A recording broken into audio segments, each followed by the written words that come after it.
klausimas man yra sunkus. Emociškai. Dėl to, kad aš galvoju, kad pamokos praleidinėjimas neturėtų būti protesto arba forma, arba kokia nors ten noro parodyti, atkreipti dėmesį forma.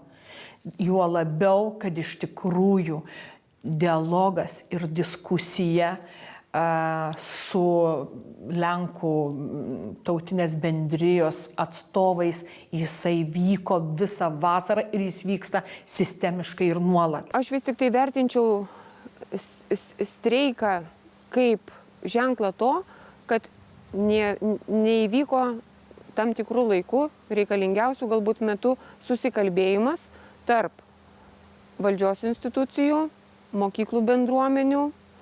Ir 2011 metais priimtas suvienodintas lietuvių kalbos brandos egzaminas per 4 metus nebuvo tinkamai įvertintas tose bendruomenėse. Linijų šioje istorijoje iš tiesų daug, o veikėjų dar daugiau. Tad reikėtų kalbėti apie tikrasias problemas, nes streikas jau vyko, o dialogas lyg ir nesukurtas. Rugsėjo pradžioje tėvai kėlė tokias problemas. Per skubiai vyksta mokyklų tinklo pertvarkymas, o lietuvių egzaminas vis dar diskriminuoja.